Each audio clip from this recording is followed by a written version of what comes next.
Donc j'ai commencé les fanzines il y a à peu près 3 ans environ, après avoir pas mal réfléchi, enfin tourné autour de cette idée mais sans jamais vraiment oser me lancer. Et donc je savais juste que j'aimais 2 trucs dans la vie, c'était la littérature et fabriquer des trucs avec du tissu, donc coudre, broder, etc. Et donc un jour, pendant un confinement, je crois, j'ai décidé de me lancer et j'ai commencé par photocopier du tissu, un peu comme ça, et j'ai trouvé ça hyper beau, le rendu, la texture, la trame des tissus qui est d'un coup sublimée un peu par la photocopie bizarrement.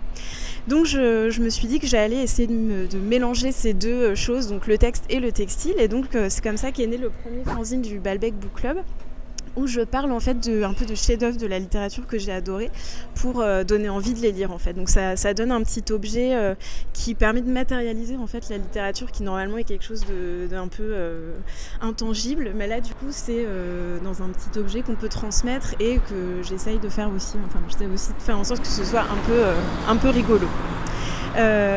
Donc depuis j'ai fait 6 exemplaires de ce fanzine sur d'autres livres. Donc le dernier c'était sur la vie mode d'emploi de Pérec, terminé juste il y a quelques jours. Et puis j'ai expérimenté un peu d'autres formats de fanzine. Donc j'en ai fait un qui s'appelle Entre deux vers, où en fait je note depuis des années des citations, des phrases de mes amis en soirée. Donc j'ai décidé de les broder, de les photocopier sur du calque pour en faire des petites séries de fanzines comme ça que je trouve à la fois assez marrantes et poétiques en même temps. Donc ça c'est un autre format.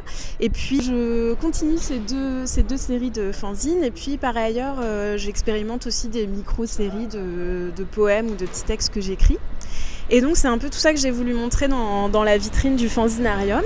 Donc à la fois les fanzines eux-mêmes, enfin en tant qu'objet, et puis des originaux aussi de broderie, notamment de ces citations de soirée, et puis d'autres choses plus du décoratif en fait, notamment des petits tissages de papier que j'ai réalisé à partir d'une machine à pâte en fait, et que j'ai tissé ensuite, et d'autres petites choses à découvrir. Donc venez voir l'exposition au Fanzinarium.